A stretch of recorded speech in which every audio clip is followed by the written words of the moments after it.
चुनाव दर चुनाव, हर चुनाव से पहले एक बार फिर मोदी सरकार ने अपने एजेंसीज का इस्तेमाल किया है और विपक्षी गठबंधन इंडिया इसकी कड़े शब्दों में आलोचना कर रहा है।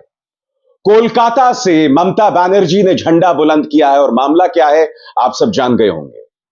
ईडी ने, सरकारी जांच एजेंसी प्रवर्तन निदेशालय ने राजस्थान चुनावों के मद्देनजर कांग्रेस के नेताओं के घरों पर, दफ्तरों पर रेड मारनी शुरू कर दी है। तस्वीरों में आप देख सकते हैं गोविंद सिंह दोतासरा जो कि कांग्रेस के नेता हैं, उनके घर पर रेड मारी जा रही है और इसको लेकर आक्रोश कोलकाता तक में सुनाई दे रहा है क्योंकि ममता बनर्जी ने भी इस पर अपनी आवाज बुलंद की है। वो कह रही हैं कि यह कब तक, आखिर ऐसा कब तक होता रहेगा, आखिर कब तक सरकारी जांच एजेंसीज का बेजा इस्तेमाल भारतीय जनता पार्टी इस तरह से करेगी। हुआ क्या मैं आपको बताता हूं। इस रेड का असर यह हुआ है कि पूरी कांग्रेस अब राजस्थान में एकजुट हो गई है। सचिन पायलट और अशोक गहलोत जिनमें मतभेद दिखाई दे रहे थे एक अरसे से, अब सचिन पायलट भी अशोक गहलोत के पक्ष में बोल रहे हैं क्योंकि अशोक गहलोत के बेटे वैभव गहलोत को भी समन दिए गए हैं। सचिन पायलट इस पर सवाल खड़े कर रहे हैं। सबसे पहले मैं बतलाना चाहूंगा कि ममता बनर्जी ने खासतौर से इस मुद्दे पर कोलकाता में प्रेस कॉन्फ्रेंस की और उन्होंने क्या कहा, आइए सुनते हैं। So is it the malafide intention or not? आज जब राजस्थान में इलेक्शन है पॉलिटिकली फाइट करो, मध्य प्रदेश में इलेक्शन है पॉलिटिकली फाइट करो, लेकिन पूरा गवर्नमेंट एम्प्लॉयज को साथ में लेकर अमर अच्छा आज ज्यादा कुछ नहीं कहेंगे because I respect the chair,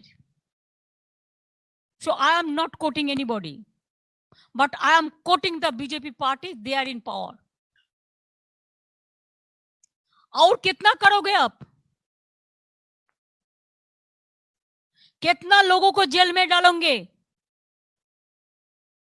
जैसे इलेक्शन में कोई ना रहे बाहर में, वो भी करके देखो आपका वोट नहीं मिलेगा।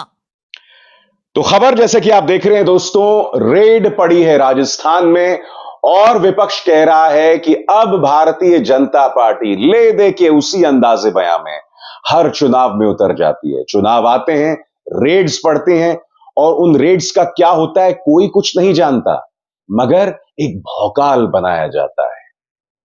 मैं आपको बतलाना चाहूंगा दोस्तों कि सचिन पायलट ने इस पर सख्त तेवर अपनाए हैं। सचिन पायलट क्या कह रहे हैं आपके स्क्रीन पर। राजस्थान कांग्रेस के प्रदेशाध्यक्ष गोविंद सिंह डोटासरा जी के यहां ईडी की रेड की मैं कठोर शब्दों में निंदा करता हूं। मुख्यमंत्री अशोक गहलोत के पुत्र वैभव गहलोत को भी ईडी का समन दिया गया है। भाजपा इस तरह के हथकंडे से कांग्रेस के नेताओं को डरा नहीं सकती। प्रदेश कांग्रेस के सभी नेता और कार्यकर्ता एकजुटता के साथ खड़े हैं। इस प्रकार की कार्रवाई से भाजपा की घबराहट साफ तौर पर दिखाई देती है क्योंकि जनता आगामी चुनावों में राजस्थान में फिर से कांग्रेस की सरकार लाने का मन बना चुकी है। सुनिए क्या कह रहे हैं सचिन पायलट।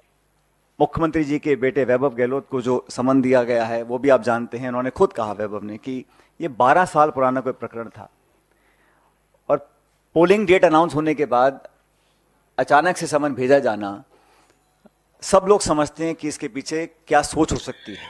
कांग्रेस दोस्तों उग्र है इस मुद्दे पर। पवन खेरा, पहले चुनाव प्रचार में भाजपा को मोदी जी का सहारा होता था, अब मोदी जी से काम नहीं चल रहा है तो ले आए ईडी जी को।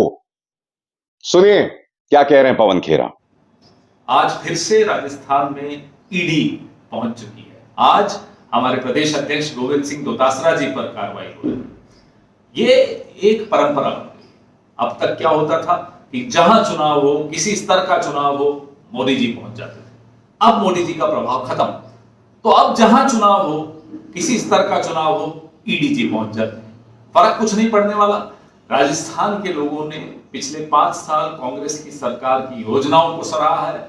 इस बार फिर से वो कांग्रेस को आशीर्वाद देना चाहते हैं। अभी पिछले हफ्ते गहलोत जी ने एआईसीसी में बैठकर एक प्रेस वार्ता की और कहा था कि ईडी और एजेंसीज की भूमिका बढ़ने वाली है उन्हें समझ में आ गया था कि जो कुंठा भारतीय जनता पार्टी में है, हार को लेकर भारतीय जनता पार्टी इतनी आश्वस्त है कि तुरंत ईडी, इनकम टैक्स, सीबीआई को राजस्थान में छोड़ दिया है।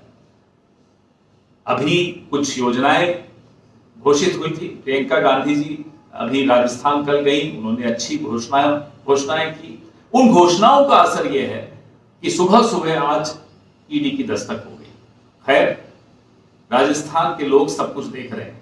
वो दिल्ली के आगे कभी झुकते नहीं हैं, न पहले कभी झुके हैं, न अब झुकेंगे।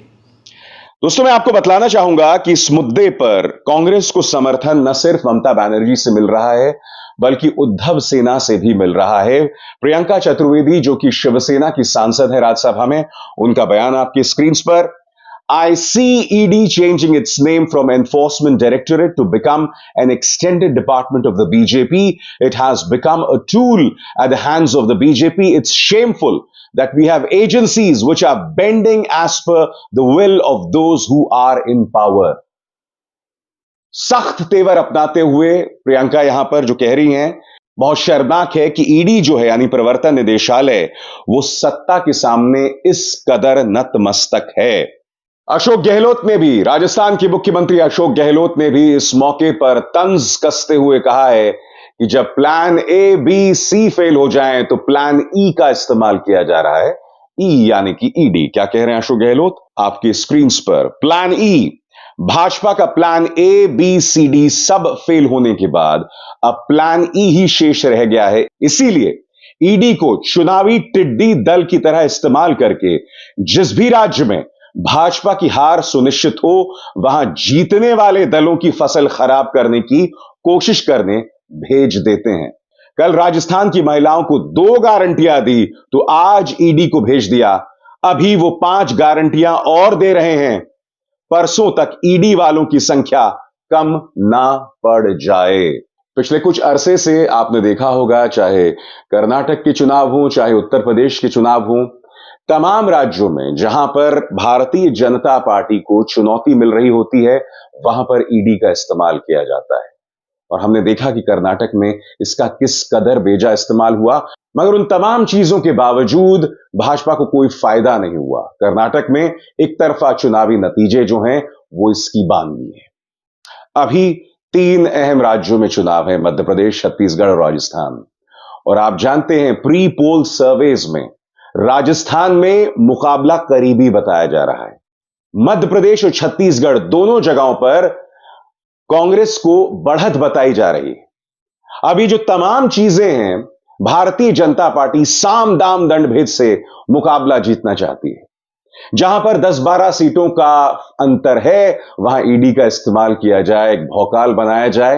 मगर हकीकत यही है दोस्तों कि पिछले कुछ अरसे से न सिर्फ विपक्षी दल जांच एजेंसीज के निशाने पर हैं, बल्कि जो पत्रकार सत्ता से सवाल करते हैं, उनके घरों में भी पुलिस चल के आती है, ईडी आती है और उन्हें परेशान किया जाता है।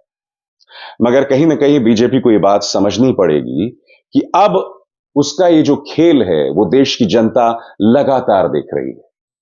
जनता लगातार देख रही है और अब ये जो स्क्रिप्ट है ना, वो बहुत प्रिडिक्टेबल हो गई है। यानी कि सरल हिंदी में इसका अनुवाद किया जाए तो इसमें कुछ नवीनता नहीं है, नयापन नहीं है। आप ले दे के वही हरकतें कर रहे हैं चुनावों से पहले, परेशान कर रहे हैं। मगर भारतीय जनता पार्टी को इस बात को समझना पड़ेगा कि ये सब करके कहीं ना कहीं जांच एजेंसीज की विश्वसनीयता को ताक पर रखा जा रहा है। अभिसार शर्मा को दीजिए इजाजत। नमस्कार। स्वतंत्र और आजाद पत्रकारिता का समर्थन कीजिए, सच में मेरा साथी बनिए। बहुत आसान है दोस्तों, इस ज्वाइन बटन को दबाइए और आपके सामने आएंगे ये 3 विकल्प, इनमें से एक चुनिए और सच के इस सफर में मेरा साथी बनिए।